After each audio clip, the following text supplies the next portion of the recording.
Hello, hello, hello. I'll be right with everybody. What's going on?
All right, all right, all right.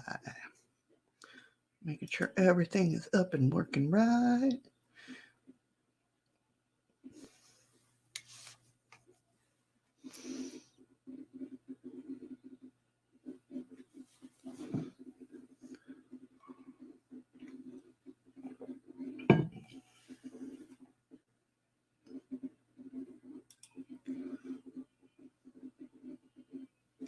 Good morning, everybody. How you doing? Got some freaky news. Friday's coming at you. We are going to be talking UFOs. Um, Weird tales of celebrities. Is Disney's haunted mansion really haunted? We're going to be talking about a mysterious explosion in the outback, some conspiracies, and Japanese doomsday cults. Also, a famous cryptozoologist, a mysterious visitor, and the Enema bandit. If we get to it, we'll get to the rare oarfish that washed ashore in the Philippines, which shines when it comes up, it's the sign of earthquake or tsunami or even worse things. And to top it all off, fighter jets and UFOs and the the Rissington incidents.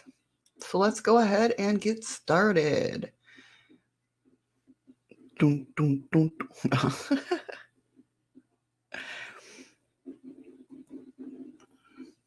And my X camera is not working. Of course it's not. Why would it be? What is going on here?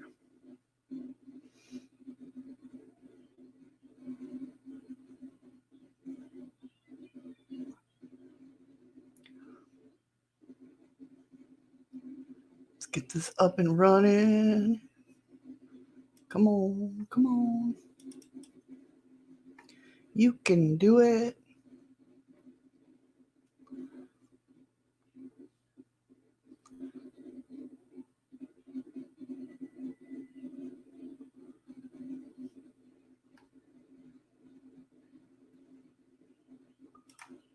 Give me 1 second, guys.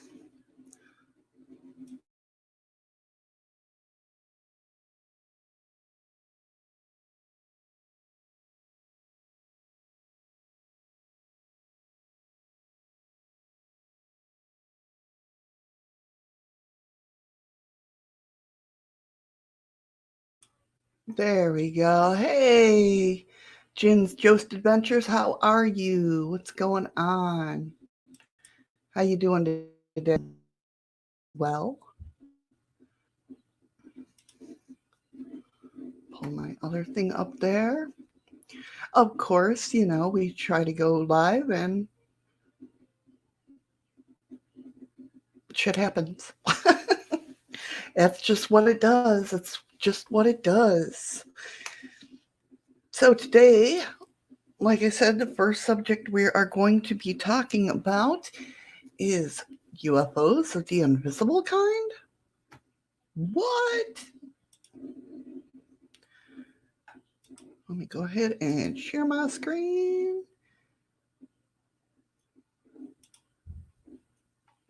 Let's do that again.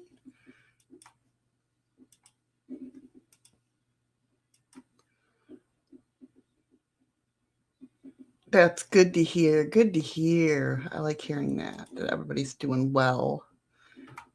Very good.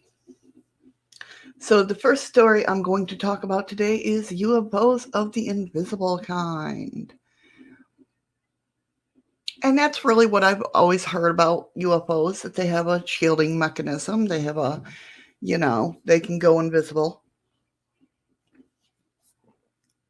But you hardly ever hear anybody talking about it. So I found this article, and we're going to head over to Mysterious Universes, or the mysteriousuniverse.org. So this is on the many and varied kinds of UFO encounters they have been reported since 1947, the year in which the flying saucer was born. By some stand out more than others. One category of encounter that particularly intrigues me involves UFOs caught on radar. And when the incident involves pilots pursuing UFOs through the sky while ground radar is tracking them at the same time, this makes a fairly persuasive case of for the reality of genuine UFO. It gets weirder though. What about incidents in which UFOs are tracked on radar, sometimes by staff at more than one military base, but the UFOs cannot be seen visually? It's almost as if some UFOs have the ability to become invisible to the human eye. And, we've all talked about this before, like I said, that cloaking mechanism that they might have, maybe they do. Maybe they do. Hey, Beep Beep, how are ya? Oh no, I'm in an Asian movie. What is going on? This is crazy. I have a feeling it's my V camera. Or my XSplit cam, I mean. Not my V cam. Let me see something here. Let me try something real quick. So if I disappear, I will be back. I'm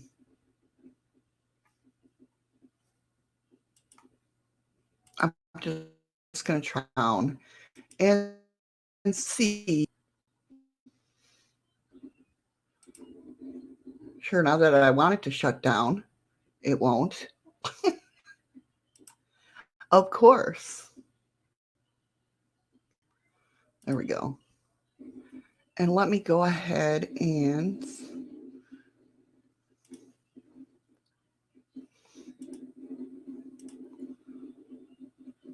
see if this works. Is that better? Have I stopped lagging?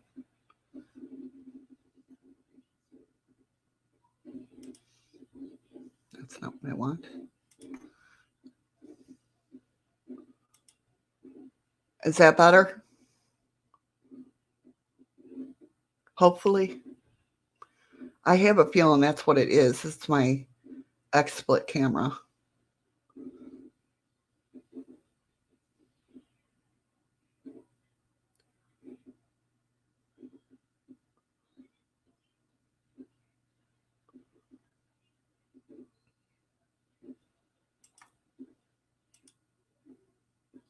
Wrong one.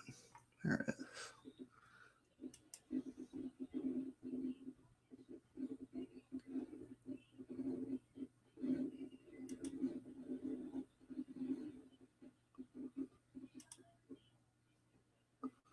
All right, let me do this. Okay.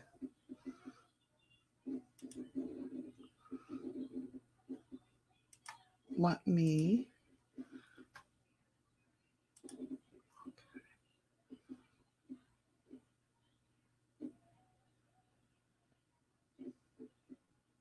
Hold on one second.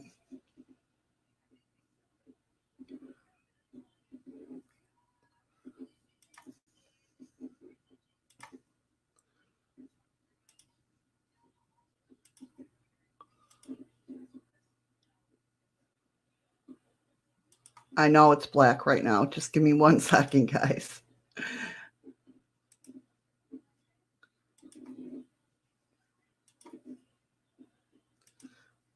Oh, where is it?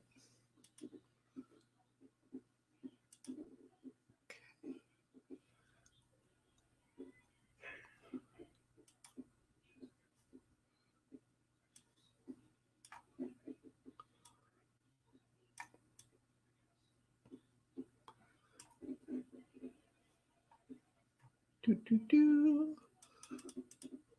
Always something, right? When you're trying to do something.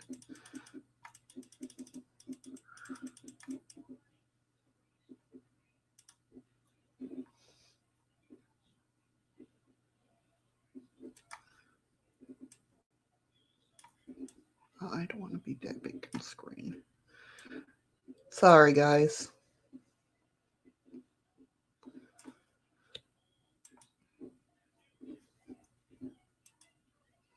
Did that come back up? Yeah, okay. Awesome. Awesome. So I'm just going to get rid of my XCam, my XSplit cam. That's still good, correct? Hopefully. I'm lagging a little, but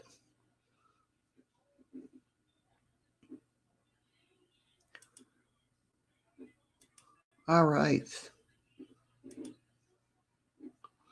There we go. Thank you so much for letting me know about that, Beep Beep. You're awesome. I appreciate that. Okay. So yeah, it's got to be my the XSplit camera for some reason. Awesome. Thank you so much. So getting back to the story here, I appreciate it so much. It gets weirder though. What about incidents on UFOs are tracked on radar, sometimes by staff more than one military base, but the UFOs cannot be seen visually? It's almost as some of the US UFOs have the ability to become invisible to the human eye, and maybe they do. That's the theme of today's article. I'll share with you 3 fascinating cases. The first comes from the late J.R. Oliver, whose wife very generously gave Mysterious Universes permission to use the account of her late husband, and which makes for fascinating reading. Oliver prepared the account sometime before his death, on which the following is the extract from a much longer account. In August of 1949, in order to test the updated air defense of the England's against attack, let's try that again. In August of 1949, in order to test the updated air defense of England against attack, Operation Bulldog was launched. Operation Bulldog's attacking forces consist of the aircraft of the Benelux countries supported by U.S. air squadrons based on the content. Oh my God, really? Air squadrons based on the content, not content, continent. It's Friday. Can you tell? Flying from various airfields in Holland, France, Belgium, Germany, their objective was to attack London and other prime targets in southern and Midland England without being officially downed by fighter aircraft brought into action by Defense Network of the Fighter Command. The radar defense chain extended from Land's End along the south coast up the north of Scotland, overlapping all the heights from sea level to about 100,000 feet. Even so long, it was almost impossible to fly a glider across the channel without being plotted. The exercise ran for about 15 days and was structured in such a way that the technical resources and personnel of the defense screen were stretched to the limit. It wasn't long at all before some of the very weird occurred, as Oliver noted in his letter. Within about 15 minutes, the PBX operator came in, approached a duty controller, and advised him that Beth first to see the contact, and my plot was the first to go onto the plot board. As other operators took their position, more plots were called out concerning position of the object and its height. The object was flying roughly parallel with the south coast from west to east, reaching a point out to see off the heel of Kent. It abruptly turned north and was approached. Hey Ron, how you doing, hon? The Themis story, we passed it on the Martlesham radar, with whom we had been in contact via the PBX link, and whose radar area impinged on our own. Shortly after, we lost contact with it due to the limit of our own radar range. Oliver then noted something even more incredible. It was a simple matter to assess the speed of the object from the times and distance between plots and its heights was directly read from our Type 13 radar, designed to read the height of any aircraft within its range.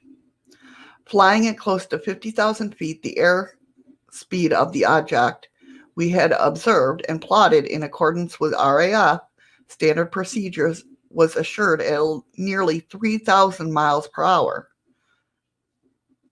The general consensus regarding its size among the experienced radar personnel engaged in the operations was the object offered an echo similar to a large passenger or freighter surface vessel, something in the regions of 15,000 to 20,000 or 20 tons. I think that's supposed to be 20,000 tons.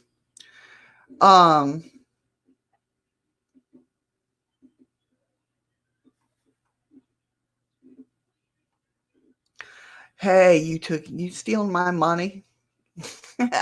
You're stealing my coinage. So, I mean, that's a big plane. Word filtered down that on approaching Bentham radar in Yorkshire, the object suddenly increased speed and headed directly upwards, vanishing off screen at about 100,000 feet. Hey, DP, how you doing, hon? Despite the careful tracking of the huge object by the radar operators of several military bases, the UFO was never visibly seen. It was only encountered on the radar screens. Now let's take a look at another case that involves an invisible UFO. It comes from a man named William McGuire.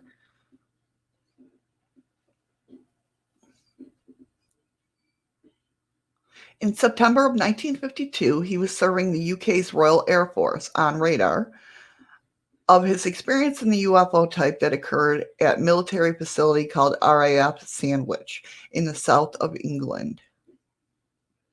McGuire told me the mechanics were being blamed for not calibrating the instruments properly. We were being blamed for not interpreting the readings properly. But the obvious answer staring us in the face on every single instrument on the base was in fact that there was sitting up at an unbelievable height, this enormous thing with the equivalent mass of a warship, and it just stood there and stood there and stood there. So we have a second case that involves the tracking by radar of a gigantic craft, but it's not encountered visually. On March 26, 1957, there was yet another amazing encounter. The document states a report was received from the Royal Air Force Church Lawford on 26 March 1957 of a sighting of an unusual nature.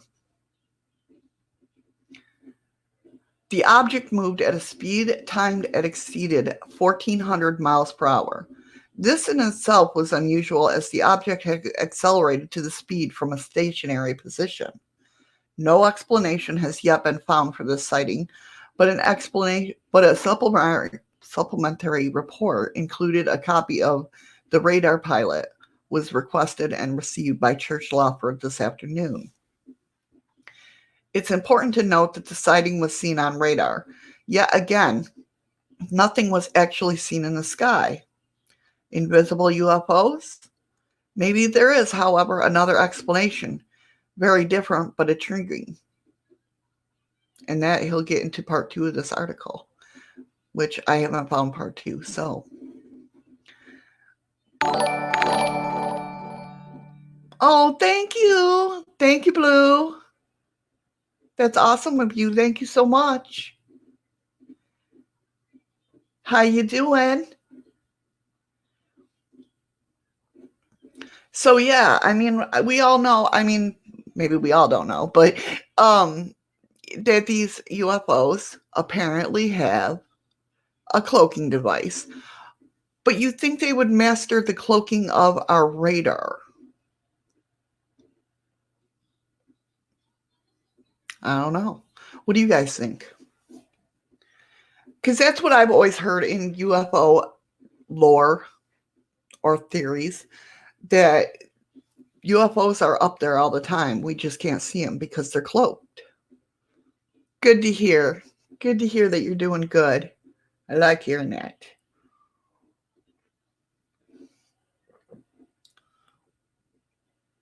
But yeah, I hear they're like cloaked all the time, and that's why we don't see them.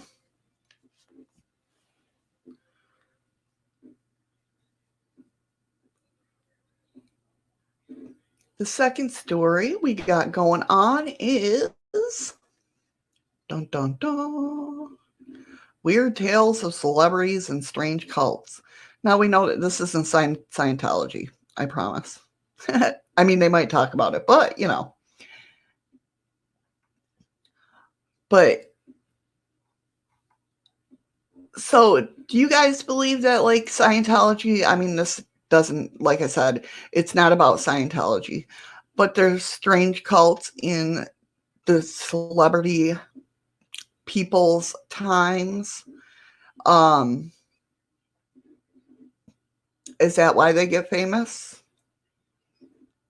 Or is that why they get famous then? More like gigantic celebrity, you know, status. And this again is from mysteriousuniverse.org. There sure are a lot of weird cults out there. Nowadays, one can find a strange belief system of any flavor, and these movements can sometimes attract a frightening large amount of people.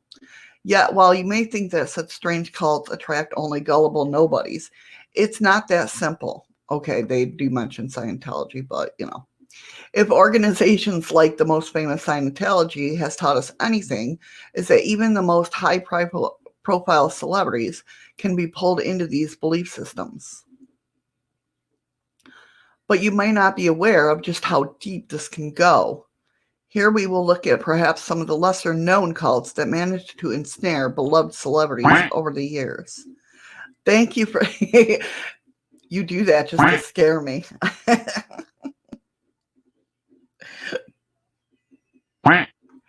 Thank you so much for the lemons. Oh my gosh, Blue. Thank you so much. I appreciate that. You're awesome. Among Hollywood actors, there have been a surprising number of them who have been linked in some way to the weirdest, most outlandish cults out there. I knew it was going to happen again. One that offers pop-up is the organization called the Family International, which was started back in 1868 in Huntington Beach. California by a former Christian and Missionary Alliance pastor by the name of David Brandt Berg, who claimed to be God's prophet of the contemporary word and called himself king, the last end-time prophet, Moses, and David. Originally called Teens for Christ, this cult would go through several names and image changes over the years, including the Children of God, the Family of Love, and others before becoming the Family International, usually just called the Family. The Family International is mostly all about salvation, apocalypse, and spiritual revolution, with members who traditionally live in communes, believe that they are spiritual soldiers locked in a perpetual battle of good versus evil, aided by angels, departed humans, and numerous religious and mythical figures. The organization is also known for its long history of child abuse and sexual abuse allegations and severe corporal punishment practice, as well as for its practice of using women to lure in converts through sexual favors in form of flirty fishing. Celebrities that have been associated with this cult are actress Rose McGowan and more famously the family of Joaquin and River Phoenix, who grew up in the cult in the 1970s, along with their sisters. Before leaving the cult, they were asked at a young age to engage in flirty fishing. Indeed, Joaquin Phoenix has become so tired of being asked about it that he typically refuses to even acknowledge his part of the past interviews and once laminated Entertainment Tonight. When people bring up Children of God, there's always something vague, accusatory about it. It's guilt by association. I think it was really innocent on my parents' part. They really believed, but I don't think most people see it that way. They always thought that it was strange and unfair. And I believe that's why Joaquin Phoenix changed his name also. Another famous actor who grew up in a cult is respected actress Glenn Close, whose family was heavily involved with the organization called Moral Rearmament, also known as Buckismism. My lips are just like, no, you're not saying that. And initiatives of change. Started in 1938 by American minister Frank Buckman, the movement sought to change the world through changing oneself and seeks what they're called the four absolutes, which include absolute honesty, absolute purity, absolute unselfishness, and absolute love. This doesn't seem really all that bad, but according to those who have been involved with the organization, members are subjected to extreme controlling conditions and severe punishment for not fulfilling their duties of faith. And there are rumors that the group has links to the Nazi Party as well. Glenn Close, who spent 15 years in the cult, from the age of 7, living at their headquarters in Switzerland, has herself said of the conditions under the organization. You basically weren't allowed to do anything, or you were made to feel guilty about my unnatural desire.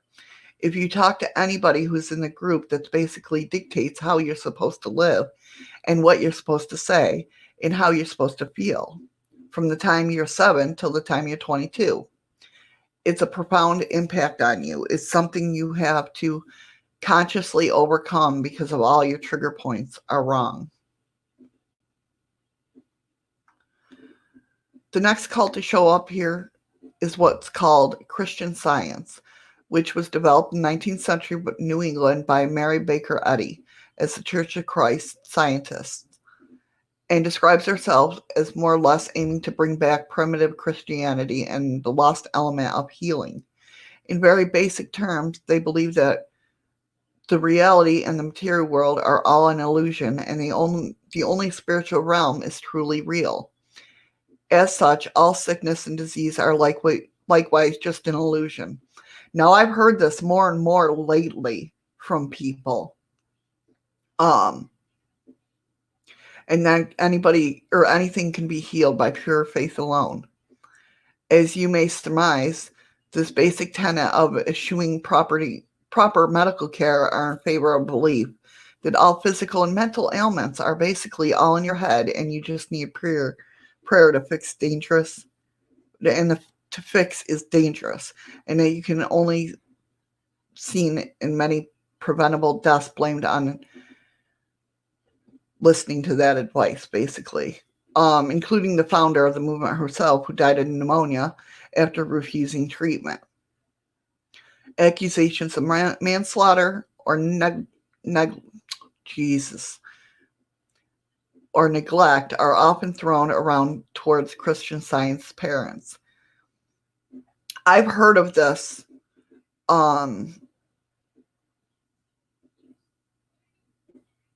But a lot of people, there's a side of the awakening people, I hate that word, you know that, that feel that way also. If you go and watch some people that are talking about, the awakening, they're talking about that, not all of them, don't get me wrong, not all of them at all, but some of them just feel that you can, what we manifest in our body is from our mind. So it's still alive, that way of thinking anyway, which is scary, which is very scary to me.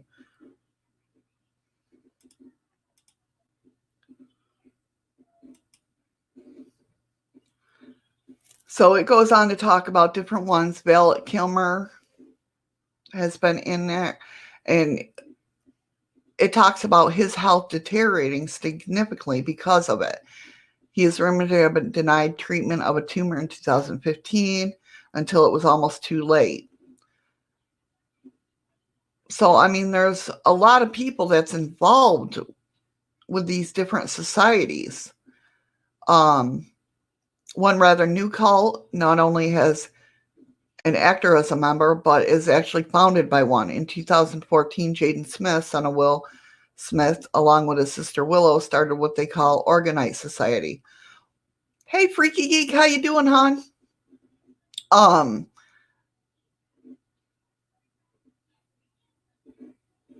Which this is a new one I've never heard of before, in which they use, I've heard of the Organite pyramids and stuff like that, in which they use distribute vibe cleansing pyramids, hockey putts, and rectangles in order to balance Gaia's energies.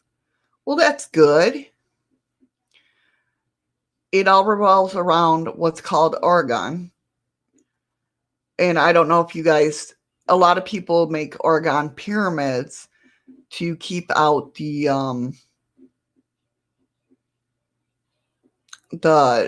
negative ions from like towers, cell towers, and all that. But I didn't know they made a cult about it. According to the Smiths, it all revolves around what's called Orgone. First is a type of universal cosmic energy in the 1930s by Austrian doctor and psychoanalyst William Reich. According to the Smiths, the energy balance can balance the Earth's chakra energies, and they do this by transforming negative Orgone energy into positive Orgone energy. So I didn't know they made a cult out of it, though. Is it really a cult? To this end, they advocate that they use crystal pyramids that allegedly harness this energy for all manner of uses, from awakening psychic powers to repelling demons and aliens. They are apparently have quite a few followers who snap up the pyramids sold online by the Smiths. It is not this intention in this article to criticize the decisions that led these people embracing their ideas, but there is no doubt that for many, these are unquestionably unorthodox ideologies that in most cases are baffling to a large portion of the population. How is it that they managed to pull in such high-profile stars and their families and convince them that is path to truth. I think because we put celebrities in this whole thing that can't be touched. They can't be touched. You know what I mean? So I think that's why they can get pulled in. They're human.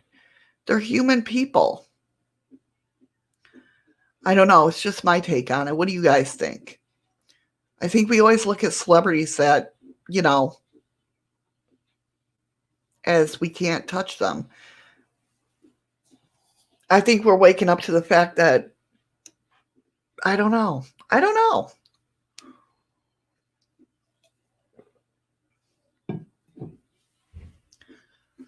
The next story, of course, comes from Mysterious Universe. Is Disney's Haunted Mansion. Does it have gremlins and ghosts? It would be weird that if that's the only one, Disney's Haunted Mansion is the only one haunted there. I think the whole theme park should be haunted. One of the most popular attractions at Disneyland, Walt Disney World, and Tokyo Disneyland is the Haunted Mansion.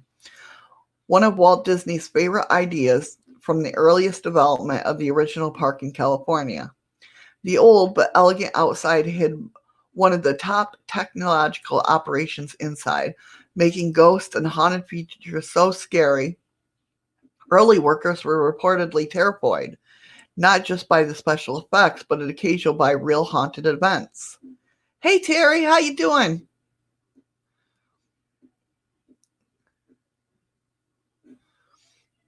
While there are by real haunted, like motion detectors being triggered with no one around. While there are many ghost stories associated with the Haunted Mansion, more on those later, the version in Florida has recently been beset by problems that have forced the ride to mysteriously shut down, with visitors needing to be rescued at least twice, with puzzling causes forcing repairs to take days. Design problems, hardware gremlins, or real ghosts. The attraction is down, but it's on schedule. It isn't on schedule refurbishment, so it must be some sort of technical issue. This was on March 3rd when the Haunted Mansion was reportedly down by employees who had no more information from the always secretive company. On March 4th, the Haunted Mansion was closed along with Splash Mountain and Big Thunder Mountain Railroad, which are in the same vicinity of the Haunted Mansion. Jokes about ghostly creatures in the mansion causing the breakdowns and the problems spread, but most suspected technical breakdown. Even worse for the perfectionist organization, the Haunted Mansion was down for 4 days, reopening on March 7th. For several days, but broke down again on March 9th. And the guests had to be evacuated from it. That is my worst fear. Being on a ride, being stuck on a ride. That's freaky to me. So what do you think? Do you think it's haunted? While you ponder one organization having that kind of power, not far-fetched these days, let's look at some real ghost stories from the Haunted Mansion. While the park generally denies it and looks down upon the practice, a number of visitors have scattered ashes of loved ones who loved the ride throughout the Haunted Mansion. There are rumors of ghosts of a small boy whose mother did this, roaming the mansion. Both the California and Florida rides have versions of the story. Are there others? In addition, real images of deceased former employees are hidden on the ride. Madame Latoya, the mansion's floating head, is in a crystal ball, has the face of Latoya Toombs, one of Disney's first female Imagineers. The cemetery in the Orlando ride has a tombstone for Claude Coates, one of the original designers. Coates' wife was said to have been spooked by it. For real ghosts, visitors and employees often report seeing the spirit of a man who believed to have crashed his small plane in the 1940s in a lake drained to build the park. After the ride opened, deaths have allegedly occurred inside of it. There's a story of a man so scared during the ride that he suffered a heart attack and died. This was during the early days when the ride was even scarier.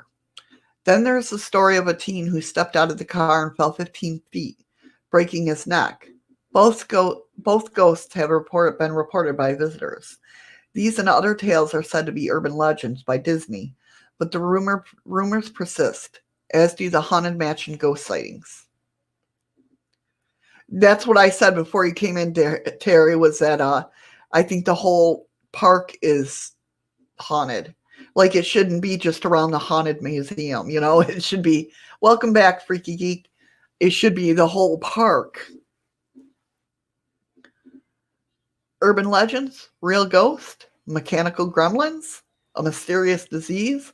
Former employees attest to the sorcery of Disney and the control the company puts on their lives and comments about their jobs, even after they leave. And don't forget the rumor denied by the company, family, and others that Walt himself is cryogenically preserved somewhere. Is he haunting the great creation of the frustration that he hasn't been thawed yet? For now, the parks are closed until at least April. Will the gremlins be gone by then? Will the ghosts? Will we? There's a park with a haunted hole in it. They're talking about Disney theme parks, because the theory behind it is basically that, you know, people take their dead relatives' ashes, the ones that like to ride the rides, and, you know, they sit there and dump them there, and just a lot of creepy stuff that goes on there, I guess. But I can understand. I mean, this was Walt's dream, you know what I mean? So if anybody's going to haunt it, I believe he would. Walking around there, seeing all the smiling faces, you know what I mean? That's just my take. I believe that he'd be there checking it out. Well, it really is, Freaky Geek. It really is. But people do it. People do it all the time. People dump ashes into waters. That's illegal, you know. But people do it all the time. I just want to be spread around a tree. Right, Terry? So what is your guys' take? Do you think he's actually, you know, frozen? I heard it was just his head. I heard he wasn't really frozen. I've heard a lot of different. I mean, he has the money to do that. He had the money to do that. So I mean, it's like Futurama, you know, he might have a head in a jar.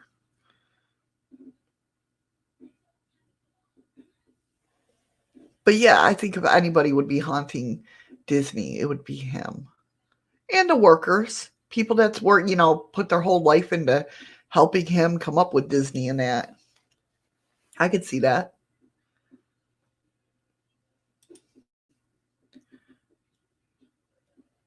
The next story we have is a mysterious explosion in the outback, conspiracies, and a Japanese doomsday cult.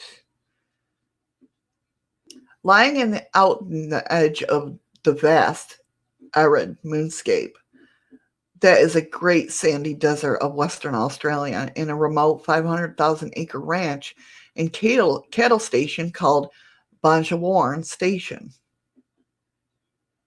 Yeah, that's what I heard his head too. Yeah.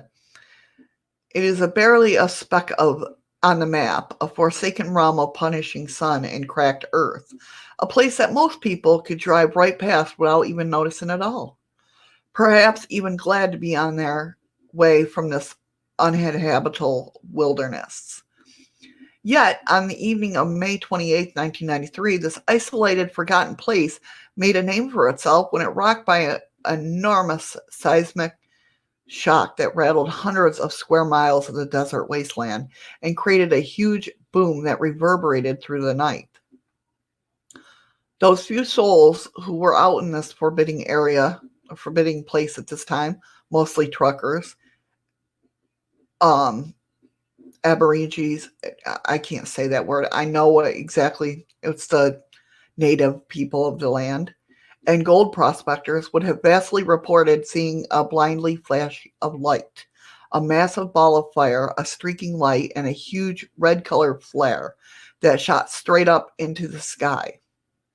Those who were close enough even reported being knocked down by the violent lurching of the earth under their feet. It was an extremely anomalous event and would kick off a bizarre mystery that would include talk of secret experiments, nuclear weapons, conspiracy, and a Japanese doomsday occult.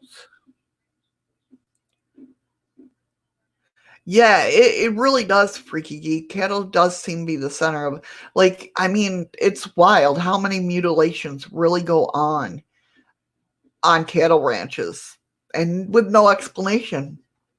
And the way they're mutilated, like, people can't explain that, you know. Geoscience Australia, who's recorded the tremors, at first thought it was nothing more than an earthquake, which, while rare in the region, were not totally unheard of. But the witness reports of bright flashes and fireballs caused speculation to turn into the possibility that it had been a meteor strike. However, there was no sign of any impact crater or even evidence that a meteor had exploded in the air. There was also the idea that it could have been caused by a mine explosion, but it would later be deemed to have been far more intense than any known mine explosion up to that point. The Arlington, Virginia-based Incorporated Research Institution of Seismology would estimate that the explosion would have been 170 times larger than any known mine explosion and more like the magnitude of a small nuclear blast, perhaps equal to the 2,000 ton of high explosives. Hey, Lunar, how you doing?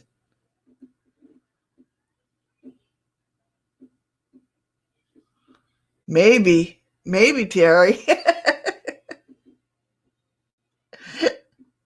That could be.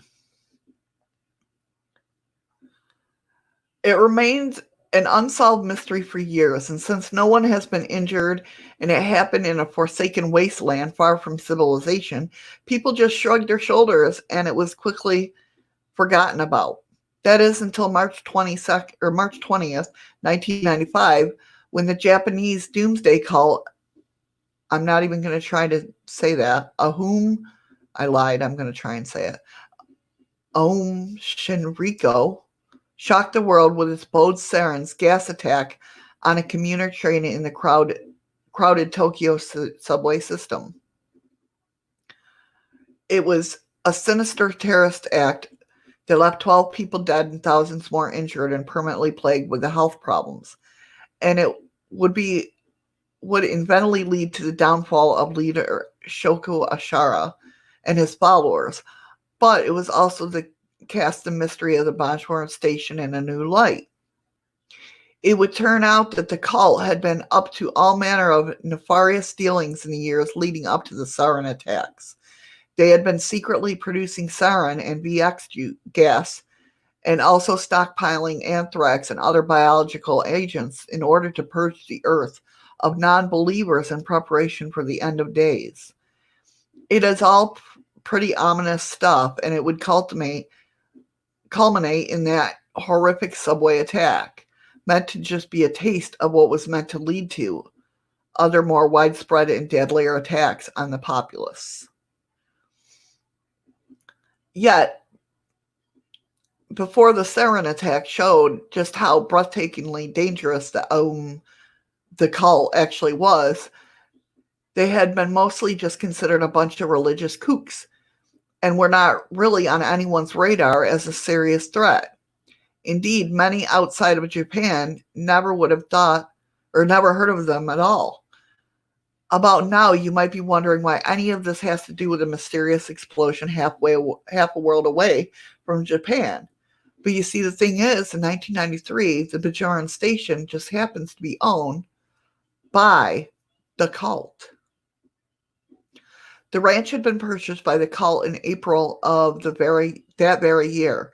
And although it is not exact known what their reasoning was behind buying such a remote ranch in the middle of nowhere on another continent is fairly easy to guess.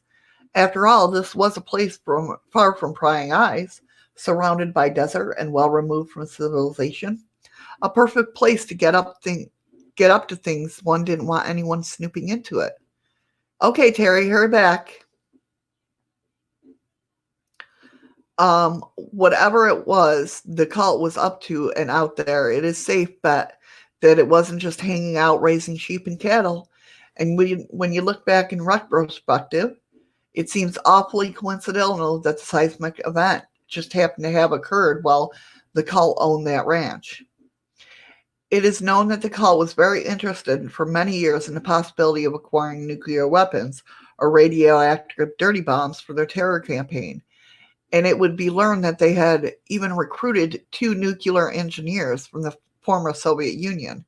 So the idea here is that they had actually succeeded and that the Banjuan Station incident was no meteor, mine explosion, or earthquake, but rather some sort of nuclear test. Thank you, Hastings Lil. I'm sorry. Thank you for liking the stream. He might put his crows in the coffee, you never know. But rather some sort of nuclear test carried out by the cult itself. This idea would be supported by some unusual sightings at the cult in the days leading up to the incident. There were several members of the I can never say that word community in the area who claimed to have seen the cult members in length helmeted suits similar to hazmat suits on the property, and a twin engine airplane that was frequently seen to land and offload mysterious large containers. I'm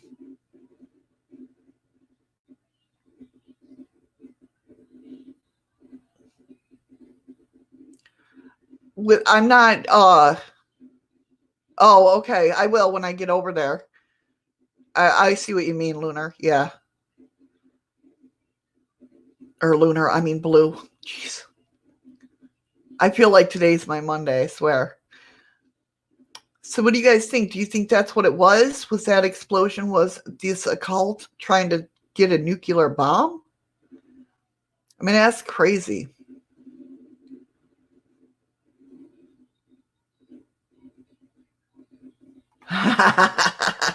Terry, he puts 2 crows in his coffee. Yeah, he's good like that.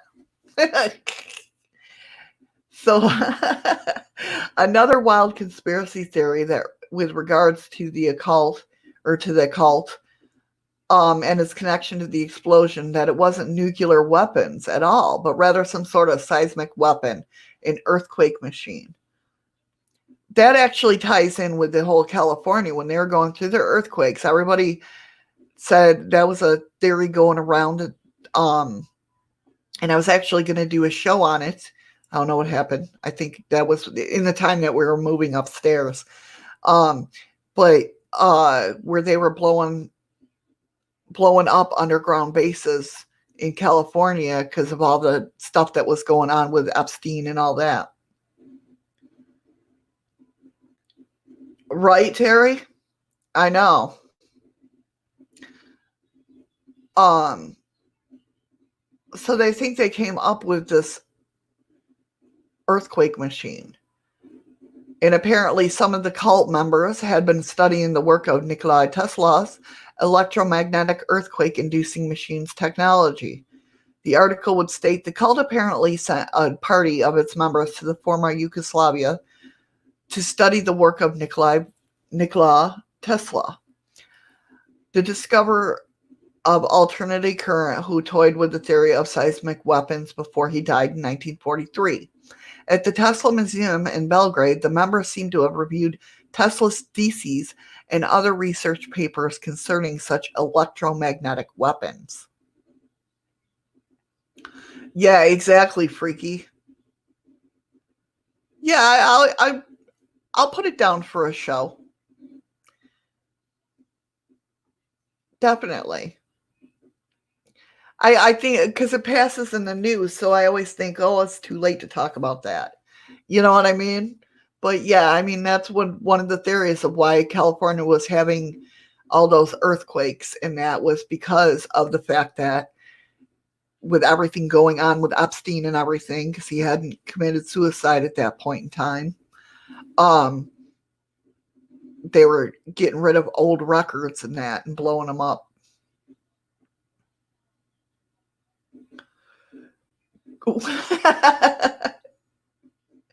Oh, theses. No, theses.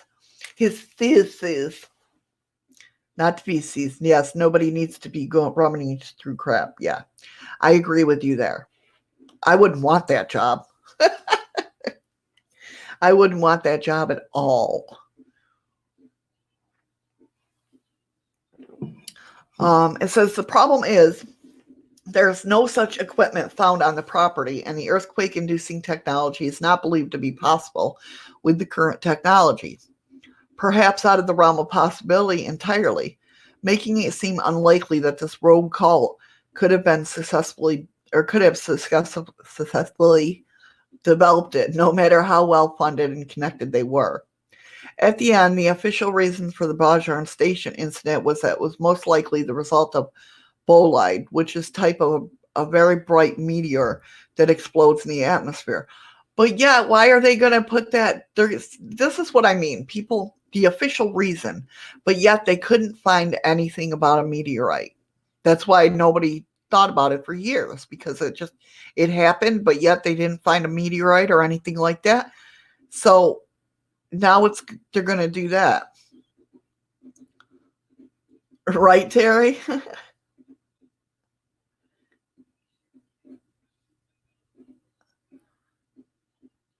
Right, exactly, Freaky Geek.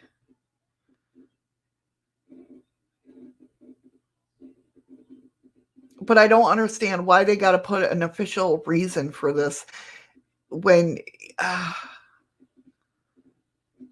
I don't know. I don't understand it.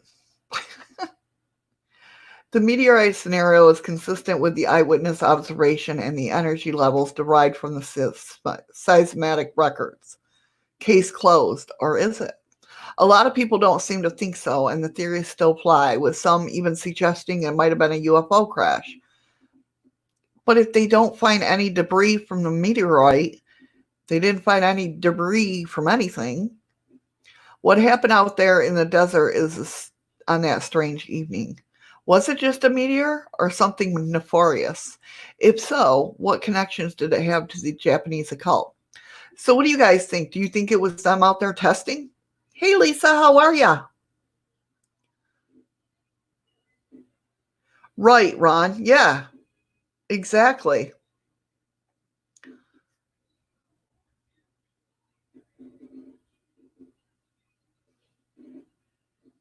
It's crazy. I think it had something to do with that occult. I mean, it's just obviously, it's weird that they were there. They were testing things. What a good place to test them, like the article said. Though, what a good it's barren. Nobody's out there. It's wasteland. Nobody's gonna care, you know. And they didn't, obviously, because it happened and then it was forgotten about for years. Well, that's not good, Lisa.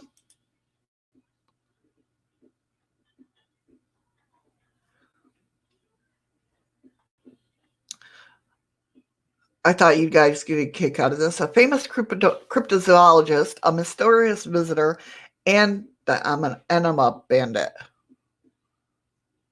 Oh no, Lisa, I'm sorry to hear that. That's not good.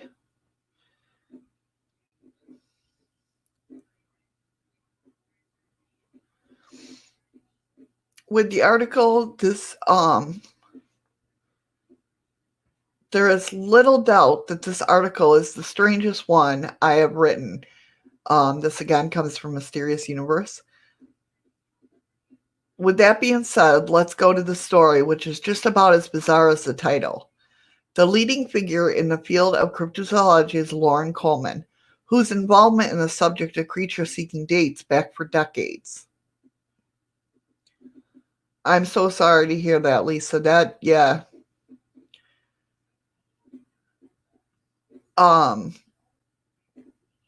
Loren is the author of such books as Bigfoot and with Mark Hall, True Giants.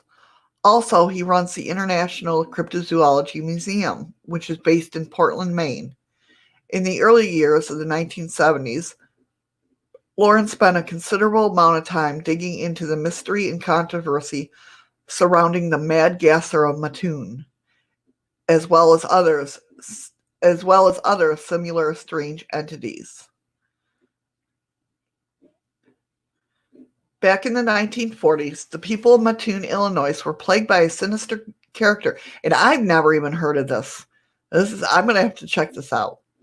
Was plagued by a sinister character that became known as the Mad Gasser of Mattoon. The name was a very apt one. The mysterious figure gassed his victims, mainly women, as the means to gain entry into their property. His actions followed a similar wave of attacks in the 1930s in Boulter County, Virginia. But today, at least, let's focus on the later events. On the night of August 31st, 1944, a man named Urban Rafe was overcome by mysterious gas that provoked sickness, weakness, and vomiting. Despite Mr. Raff's fear that there was a gas leak in the house, such was not the case. Raff's water, to her horror, found herself briefly paralyzed.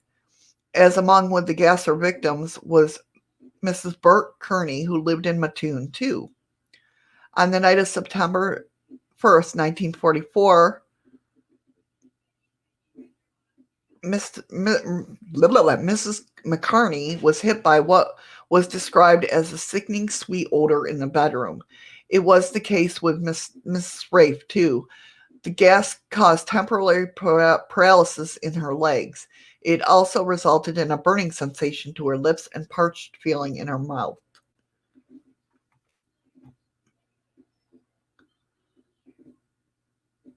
Is that how I said it, Freaky?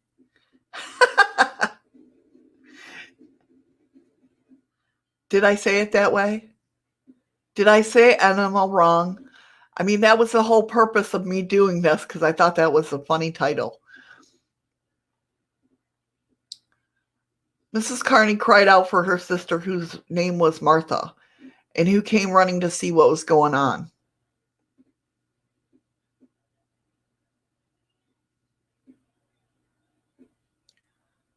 She, too, was unable to avoid the powerful smell, and in no time the police were on the scene, but the mad gasser was nowhere to be seen, at least not for a while. As Bert Kearney drove home after his shift as cab driver was over, he caught sight of a darkly dressed man peering through the window of the Kearney's bedroom. It was a thin man wearing a tight, dark cap on his head. He quickly fled the scene. In the wake of the curious affair, other reports of the Mad Gasser's infernal activities surfaced, to the extent that both local police and the FBI got involved.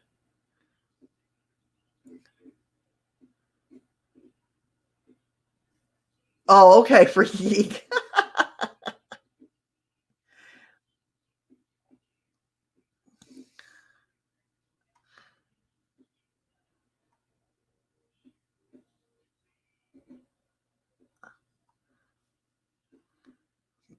The townsfolk were plunged in a state of fears and paranoia, while some cases were put down to nothing more than hysteria. That was not the end of the story. For example, Thomas B. Wright, the Commissioner of Public Health, said there's no doubt that a gas maniac exists and has made a number of attacks, but many of the reported attacks are nothing more than hysteria. Fear of the gas man is entirely out of proportion to the menace of the relatively harmless gas he is spraying. The whole town is sick with hysteria. The mystery was never resolved in the sanction of everyone. Writer Scott Morris suggests that the gasser was a University of Illinois student, Farley Lewin, who had a deep knowledge of chemistry and who went to school with the initial victims. Other theories include burglars and even extraterrestrials.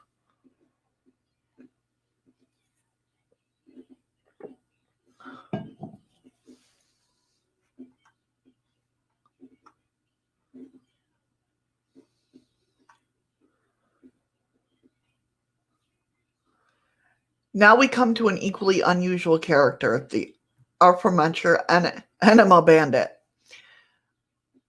In reality, he was a man with a far less bizarre real name, Michael Hubert Kenyon.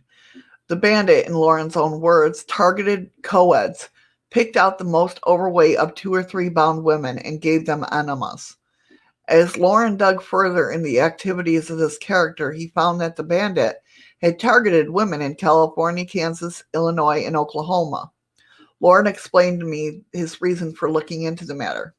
At the time, as I often do, I was writing individual letters to many newspapers in the country, trying to track down what they had published on what I thought was very human criminal.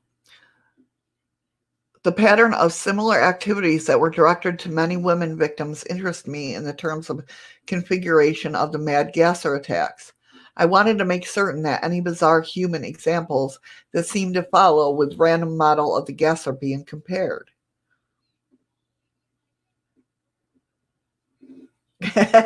Cuckoo, cuckoo.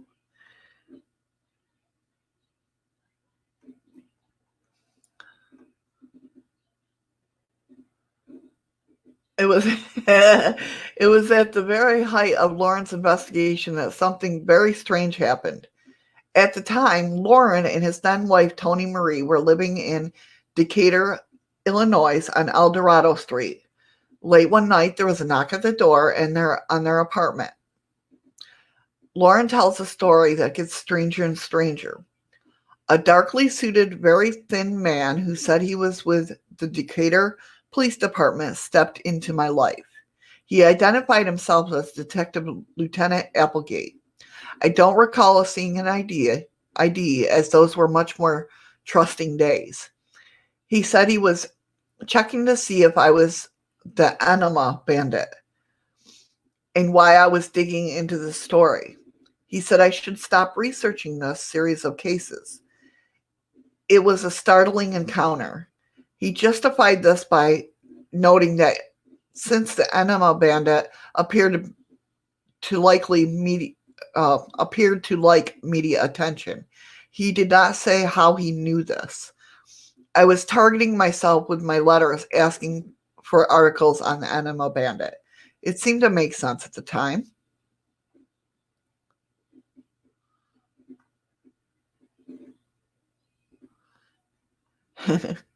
Things turned really strange when a couple of days later, Lauren put a call into Decatur Police Department, only to find that they didn't have a Detective Lieutenant Applegate. Lauren says that on hearing this news, he became to wonder who exactly Applegate might have been. It had gotten more chilling as Lauren reveals years later I'm doing more work on names, and I discovered that Applegate was another name for the devil in some literature. It was a very spooky encounter. As for Michael Hubert Kenyon, in December of 1975, he was sent down for 6 years for armed robbery.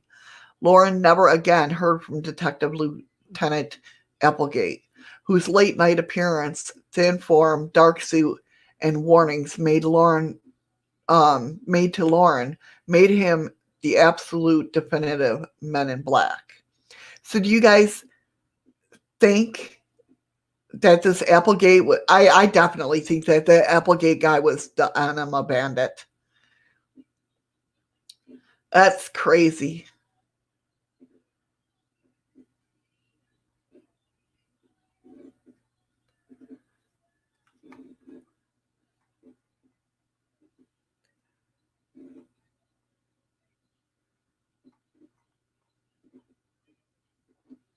I've heard of a lot of people use Applegate. A lot of people do in movies and books and TV shows. Christina Applegate, no.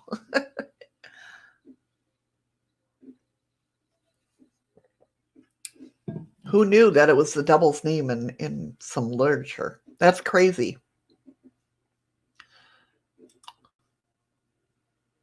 So the next story I have is rare oarfish washes ashore in the Philippines. That's not what's strange. It's usually a sign of something bad.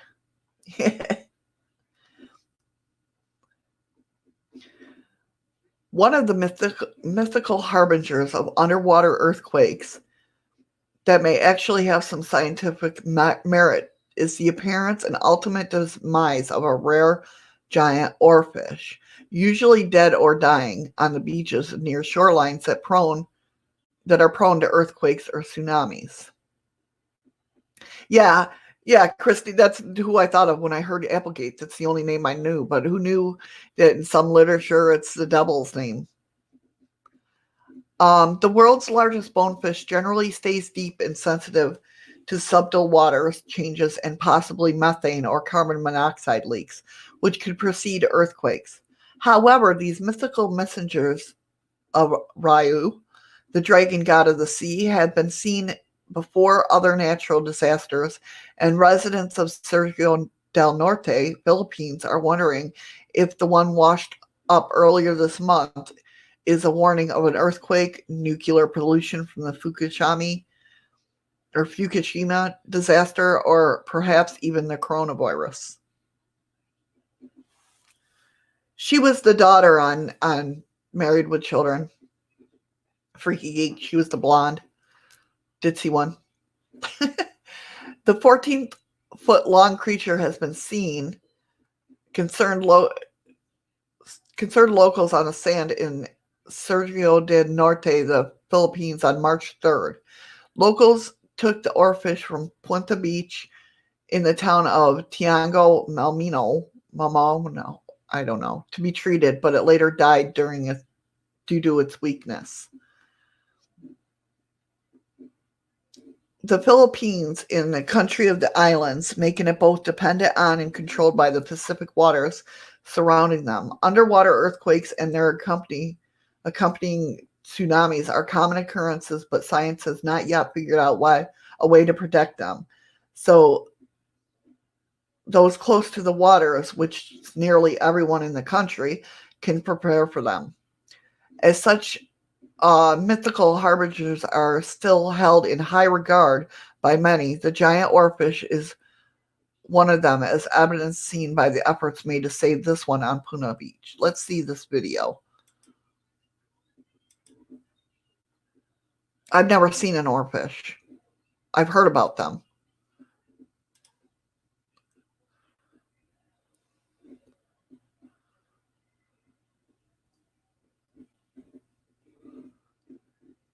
Any day now.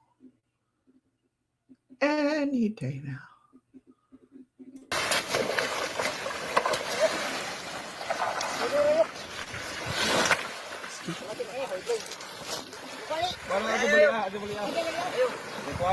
Oh, I thought it was like going to be really bigger than that. Sige. Ako siyang kuha na. Looks like a big tapeworm.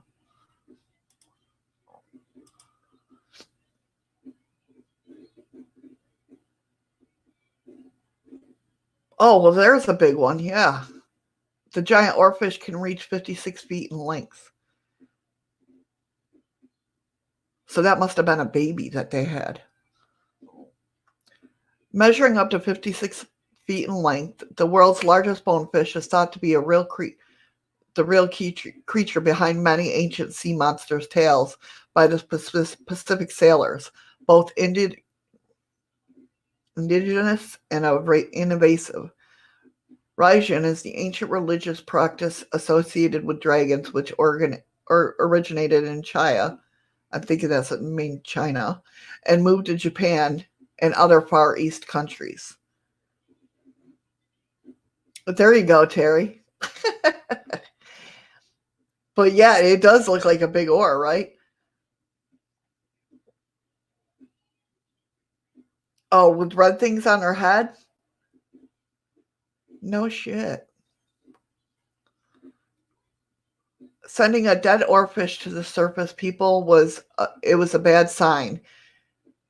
There were enough earthquakes, tsunamis, storms, and the likes that appearance of the rarely seen fish could easily be linked to just about any event. That may be the case with a small oarfish that washed up on Tiango. However, climate change could make these fatal beachings happen more frequently. And of course, the nuclear discharge from the nuclear disaster in 2011 continues to plague islands of the Pacific, especially those close to Japan. All of a sudden, I got an accent of where I wanted Japan. I don't know what's going on.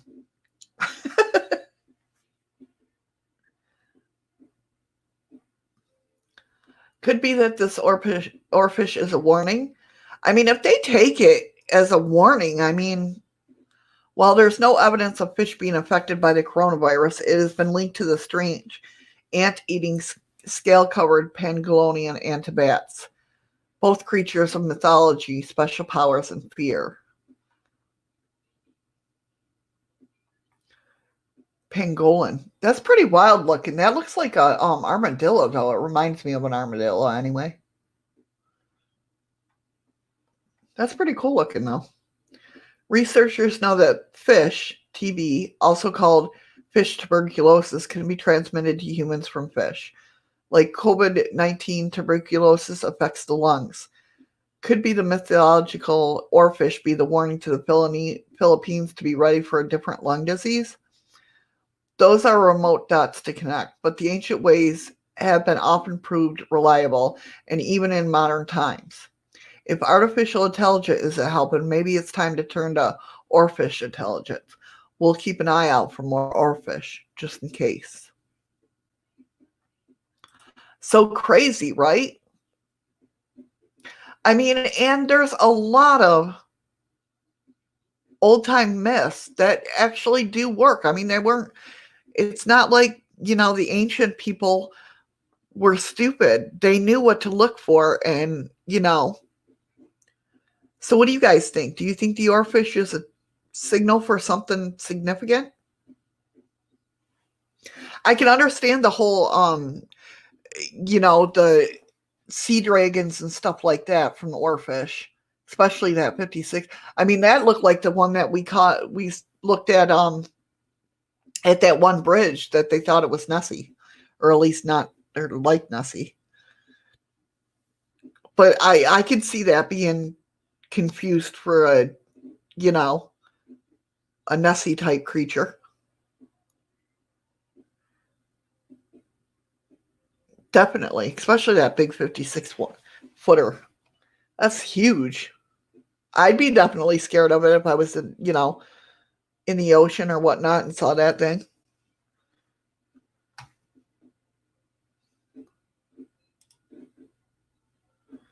That stuff's creepy to me. I mean, it's not. I mean, it's not creepy, but you know what I mean. So, fighter jets and UFO, the Rissington incident.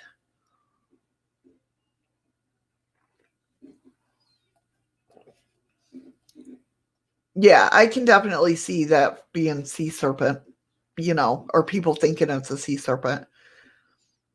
I totally get that.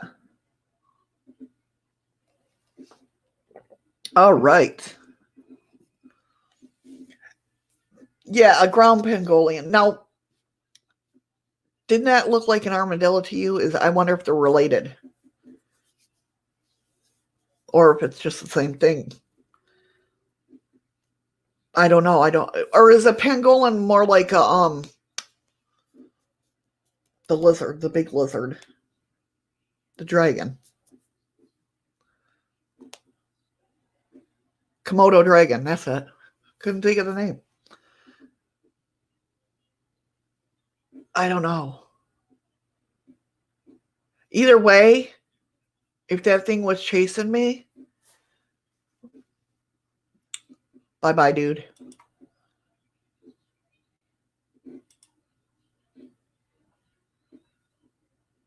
Yeah, Komodo dragon.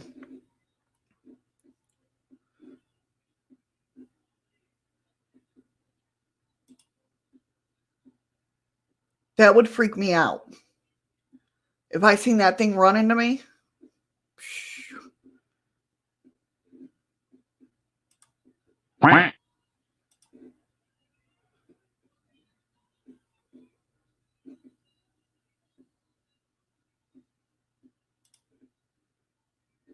if I saw that thing run into me, hell yeah.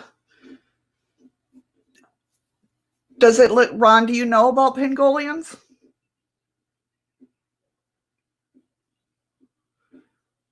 Are they like a type of mammalian?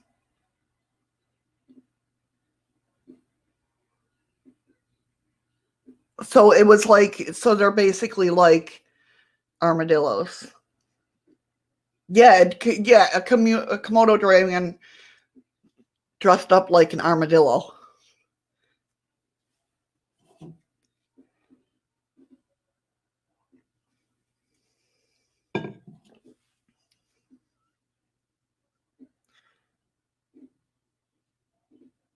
Either way, it was kind of freaky.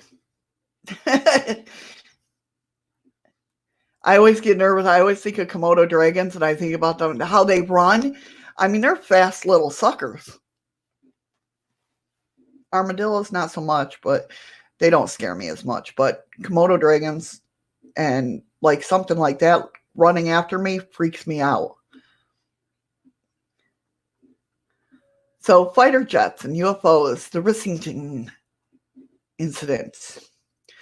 On October 21st, 1952, a flight lieutenant Michael Swiney of the Royal Air Force took off in its Meteor training jet on the training flight with a flight student. At this time, he was a flight instructor at the RAF's Central Flying School at Little Rissington, England. Yeah, definitely. And today his student was a Royal Navy Lieutenant David Crofts. The two were engaged in a cross-country flight that would take them en route along the south coast of the country, after which they would turn around and head back.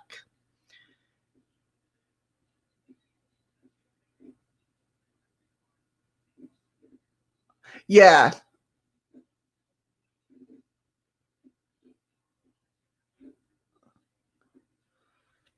It was meant to be a routine flight, and with the calm weather on a fairly calm afternoon, there was no anticipated problems. Yet this was to be a flight into the strangeness that neither one of the men would ever forget, and which would propel itself into the realm of some great UFO mysteries.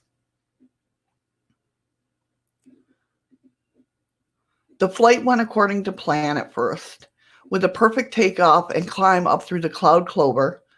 It was there they punched through the clouds at the altitude of approximately 12,000 feet that Swiney allegedly spotted three white spherical objects at the estimated altitude of 35,000 feet, directly ahead of them.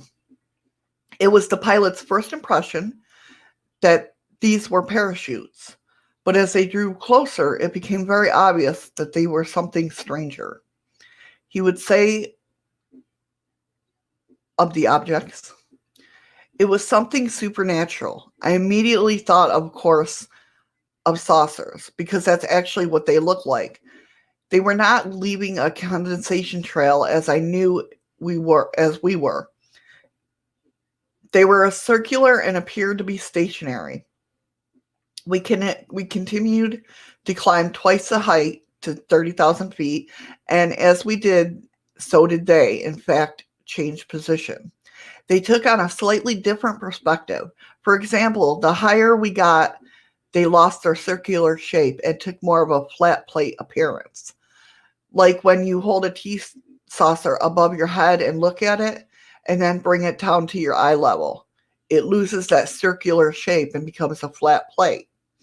At one time, the objects, which were still very much in view, appeared to go from side to side of us, or from one side of us to the other, and made quite sure it was not illusion caused by our aeroplane moving on it to its one side. I checked that we were absolutely very still on a very steady heading, and sure enough, they moved across the starboard side of the aircraft.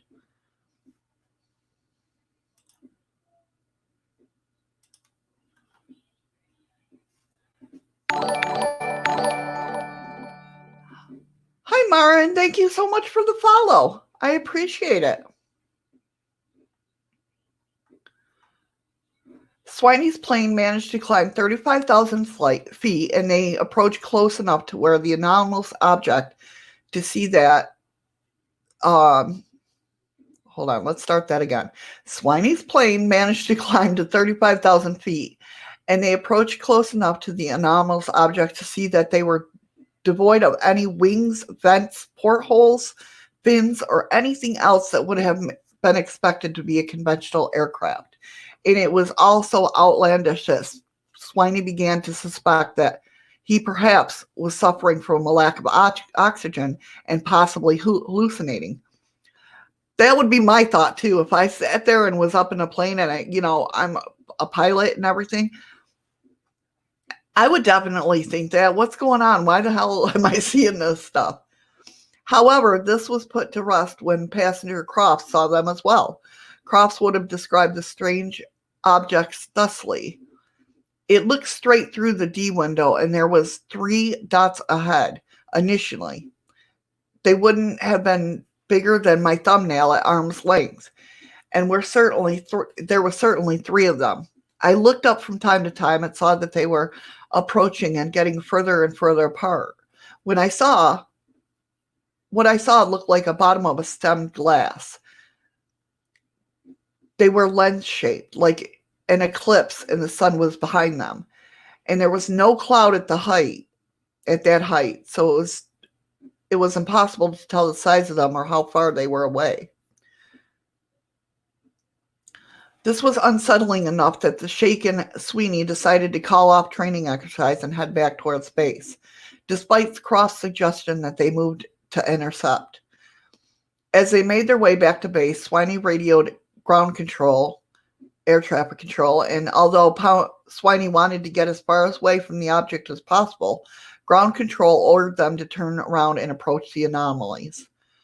Sweeney dutifully banked around and reportedly blasted towards them at full speed, actually managed to gain on them before suddenly the objects turned at a sharp angle and sped away at the rate of acceleration that was far beyond anything known before vanishing, leaving both Sweeney and Cross completely puzzled. So therefore, it tells you that the ground control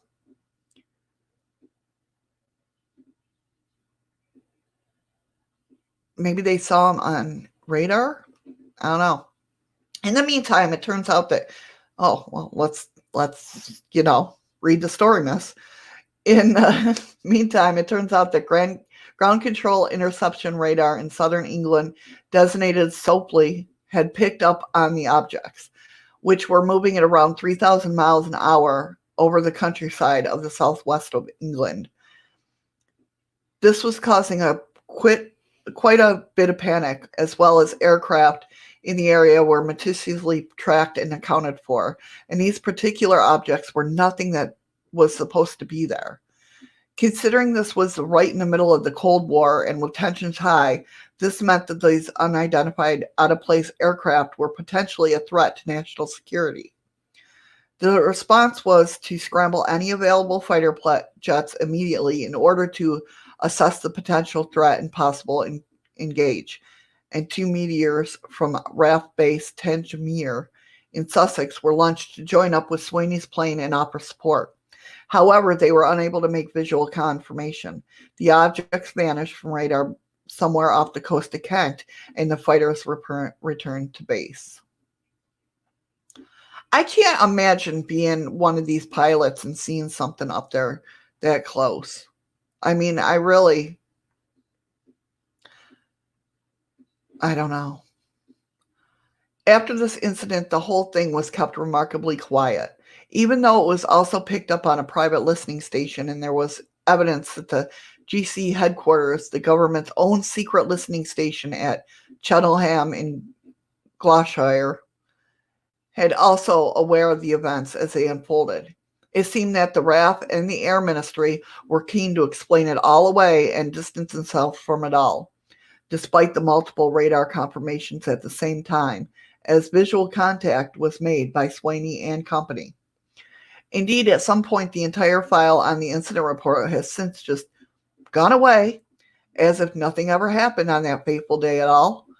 Yet those who were there insisted that it indeed happened, and speaks of the thick layer of secrecy overlapping the incident. Indeed, not long after this supposedly happened, the Air Ministry issued a warning that restricted RAF personnel from discussing encounters with unexplainable phenomenon with anyone other than official superiors. So they basically got screwed over like our government screwed our pilots and everything over. Pretty much.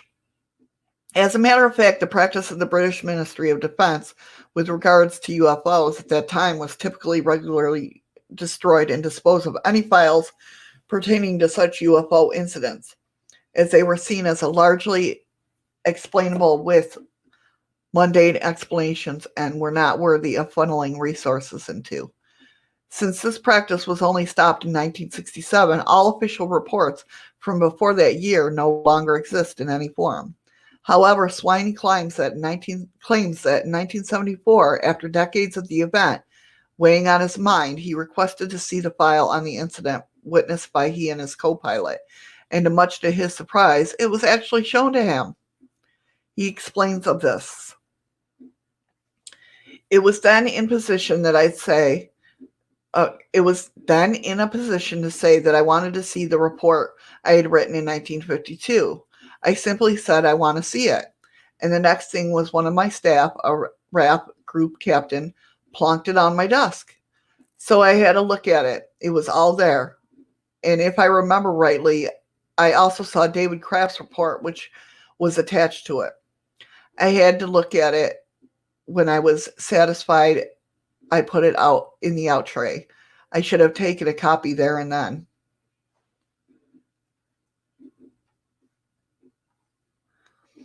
At this, the report seems to have just vanished. In an attempt to take a look at it again in 2000 with the help of researcher Dr. David Clark, resulted in them being given the runaround through several agencies, all of who said that they were unable to locate the requested file. They were also told that no files on UFOs from before 1967 were available to the general because of the past policy of destroying them all, making his 1974 experience.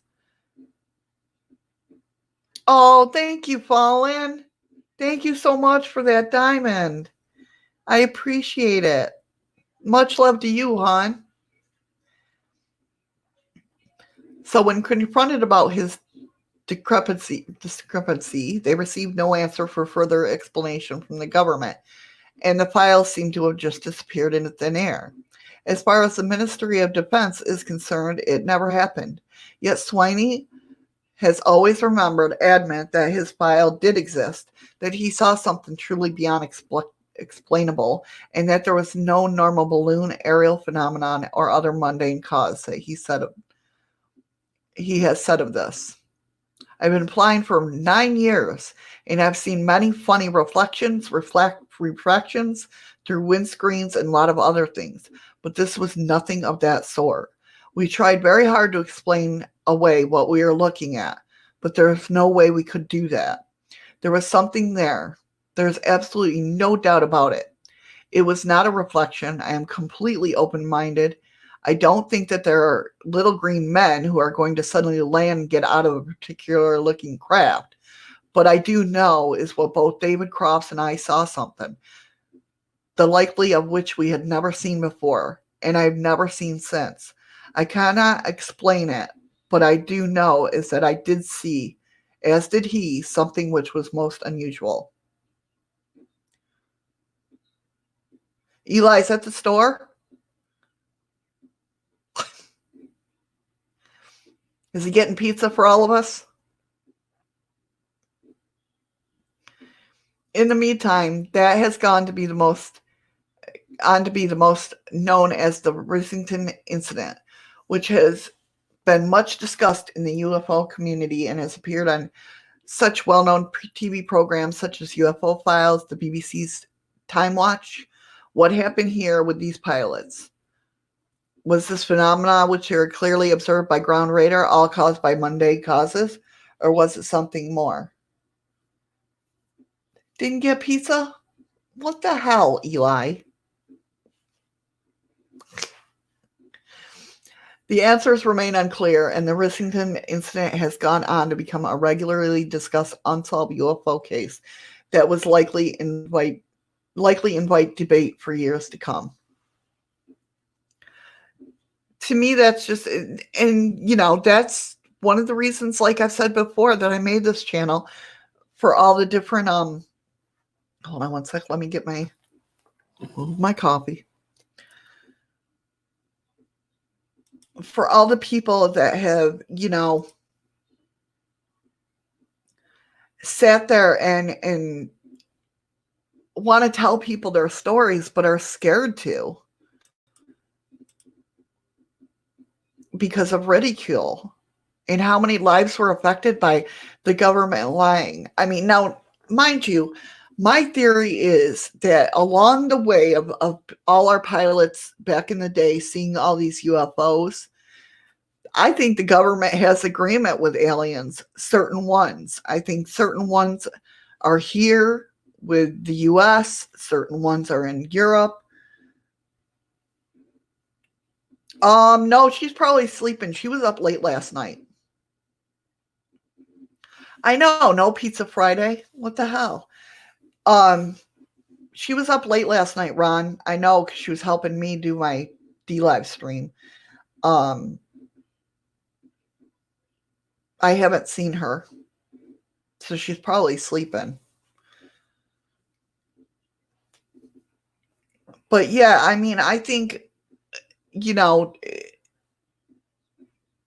in what I've studied, I've heard and read about, that aliens came and talked to, you know, that's why who was it? Our president met with aliens, and he's like, I don't want, he wasn't very nice to them anyway.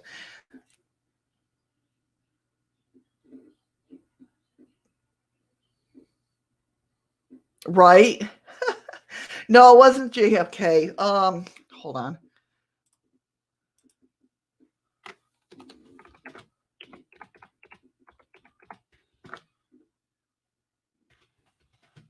Yes, Eisenhower. You're right. Yes. I could see him, but I couldn't remember his name. Isn't that bad? But yeah, I heard he wasn't very nice to them and sent them on their way. You know, I think, honestly, I think our government, if there was something going on like that, our government said okay to like the lizard people or reptilians or something, the bad ones.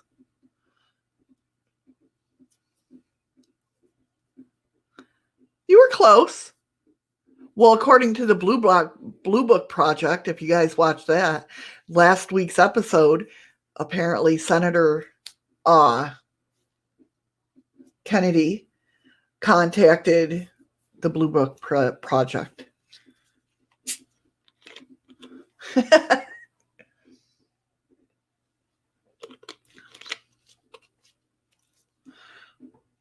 So, you never know.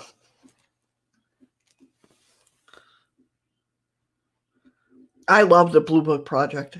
I watched the whole thing for the ending part where they tell what really happened at the end of it.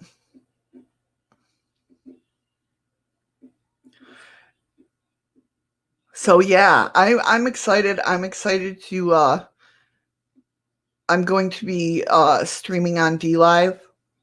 And we might do some documentaries that I've been talking about in the past. We might show some documentaries. and everything. So I'm excited. I'm not sure which days, probably my days off. Also, I got my music going on. I got my all my DJ stuff set up. I was testing it out a little bit last night. Why can't you get D Live, Lisa? Freaky Geek, I think you did. I seen you in my chat on D Live, I think. It doesn't work for you? What's going on with it when you go there? Oh, you can't comment. That's weird. That's very weird. Hey, Jesse, how you doing?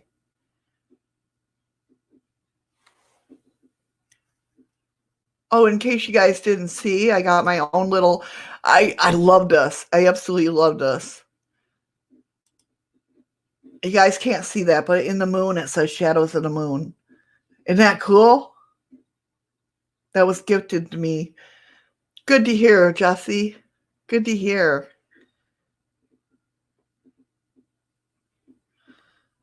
Yeah, I mean, I just like it over there too, Freaky Geek, just because it runs so smoothly. It's so nice. That's weird that you can't comment, Lisa. That's so weird. Like, does it the box doesn't show up for you, or it just won't you? I love that sticker, Jesse. I do. I love it. Absolutely love it. I was I was privileged enough to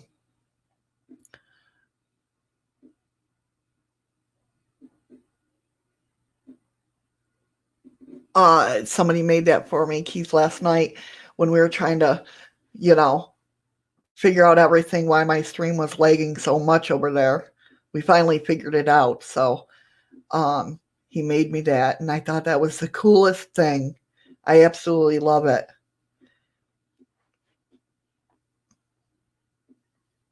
Thank you, Fallen. Thank you. All right, Terry. Take care, hon. You can't run? It's under Shadows of the Moon. I believe that's what it isn't that what I am, guys, over on D Live? It should be the same, Shadows of the Moon.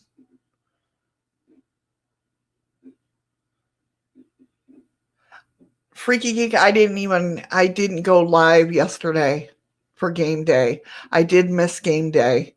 In case anybody that don't know, Thursdays is game day. We play Jackbox game. Terry, by the way, did you get that running, hon? I probably missed you. No, I woke up. I had a sore throat going on. I didn't even go to work. I slept most of the day.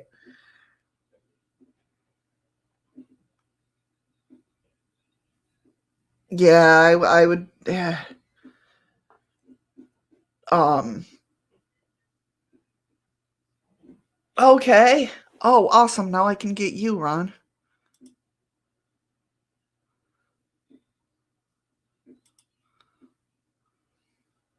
I'm gonna have to wait.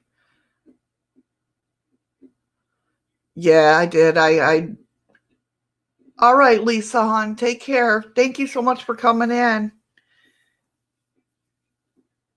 Um yeah, I gargled with salt water and everything. I was waiting because usually when I get a sore throat, I get swollen glands, but nothing came of it. No swollen glands.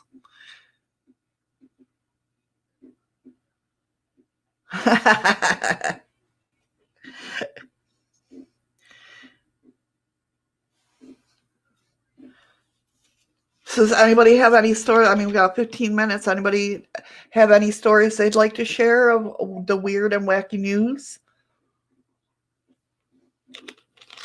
If you do, let me go ahead and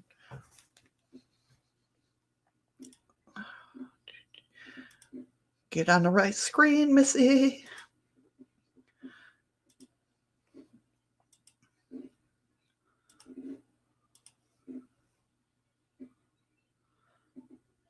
Where am I going with this? Okay, there we go.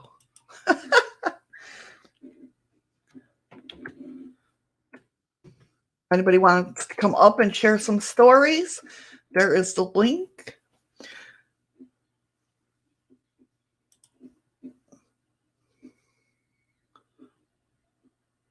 Oh, you can only get DLive on your phone? That's weird too.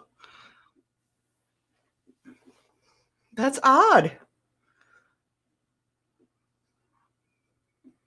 It's so funny because some things that I do on my phone, I don't know how to work on the computer and vice versa. Like if I do everything on here, like StreamYards, even when they do come out with the phone, I mean, I know how to get around the phone thing. Hey Vegas Ghost Girls, how are you? How you doing?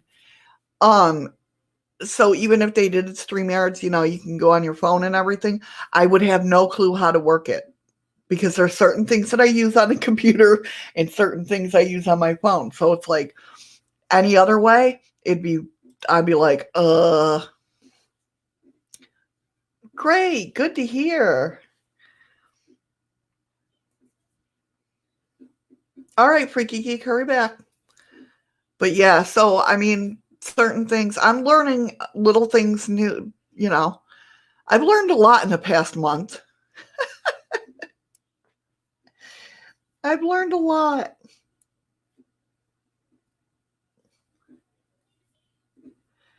See, now I learned a lot, but yet my Restream isn't posting in the other rooms.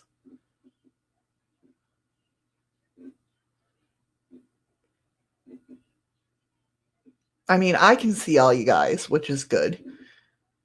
And it shows up on the computer, or on the screen.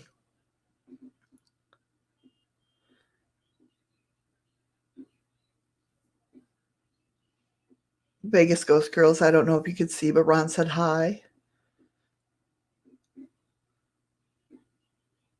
Yeah,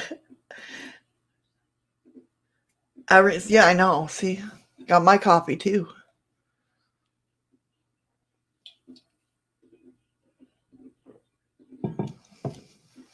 So we finally had our first case of the coronavirus here in Anchorage, but it's all taken care of already. It's all good to go.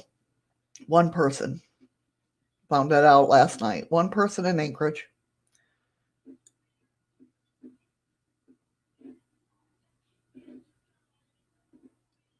Thought maybe it was too cold up there for him, or up here, up there.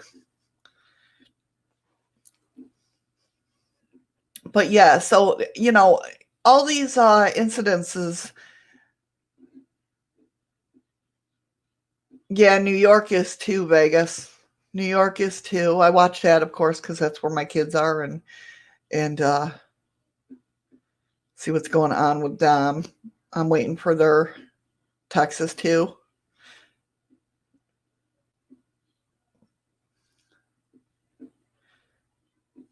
Yeah, it's crazy. It's crazy. I'm not worried about it.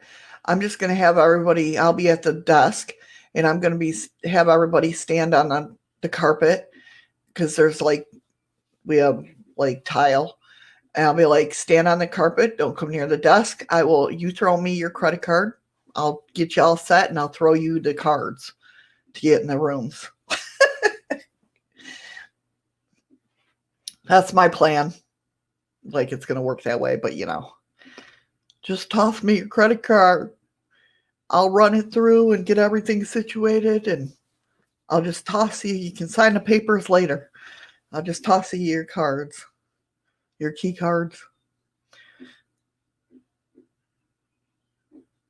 I guess our first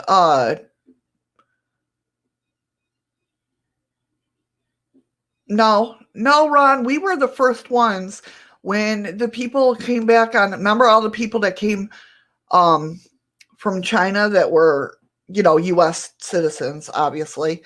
When it first happened, they had a whole plane full of people. Yeah, we were the first ones that they hit. The planes landed in Alaska, in Anchorage, to refuel. People got off the plane. I mean, it was part of the airport that nobody was using, that was shut down for, I think they're remodeling or something. But they had the planes. That was the running joke of the Alaskans. The lower 48s won't ship up here, but we'll ship you a whole plane full of people with the coronavirus that could have the coronavirus, free shipping, you know. That was the whole joke up here. But yeah, they stopped here first to refuel and then went to California, I think. Right?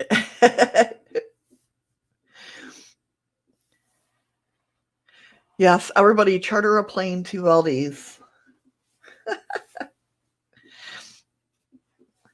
Just for, well, there's only one plane that can come on here, and that's Raven. And they're from Anchorage. So you still have to go to the airport in Anchorage. But yeah, it costs me more to fly out of here or into here than it does to from a ticket for Alaska to New York.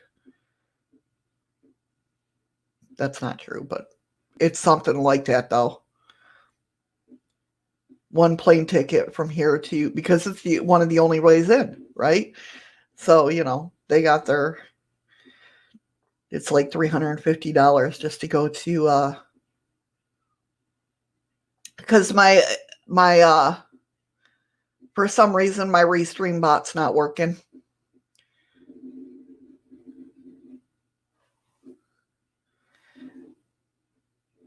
But yeah, from here to Anchorage is $350 or to come home. That's why most people drive.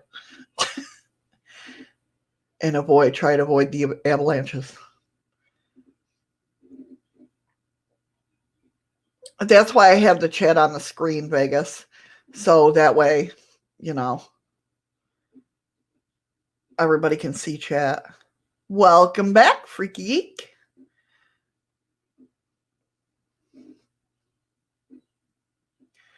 All right. I guess that's about time to wrap up. I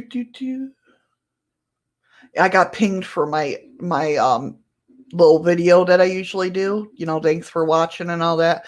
I got pinged for that. So now I can't play my intro and my outros until I change the music, which I paid for. You know, gotta love it. Oh, really? Really, Ron? Yeah, I mean, either driving or I was going to say driving or planing. Or unless you take a boat, but nobody's taking a boat this time of year.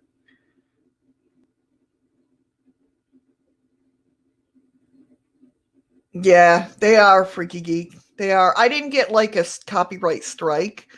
I just got, if my that video ever makes money, they get to keep it, which is no big deal. But I don't want to keep doing it in case they do decide to copyright strike me. It's really getting. I mean, and believe me, I get it. I get it. I think everybody should get paid for their money, their effort, and their time that they put into making stuff. But I paid for the freaking thing. You know what I mean? It's not like I went out and made it on my own.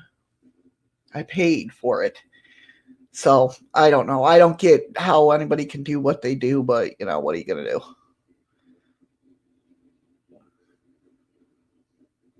So yeah. So watch for DLive. I know. And yeah, Freaky Geek. Where's our coffee? Or our tea? Whatever you were making. I don't know. Maybe you were going to the bathroom. I have no clue.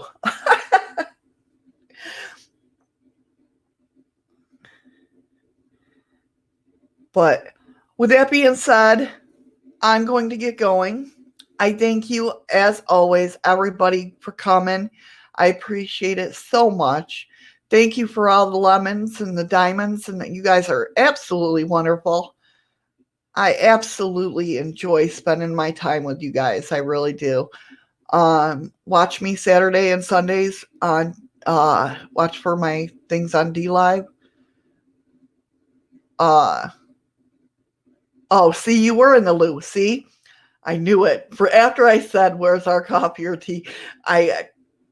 That's what popped into my head, that you were in the bathroom. But thank you guys so much for sticking with me and hanging out with me. I look forward to it every day. I really do. And yeah, so watch for my D Lives on the weekends. We'll sit there and shoot the shit and play some good music and yeah, all that good stuff. Watch some documentaries. Right? All right, guys. Take care. Be safe. And I'll see you later. Bye, guys.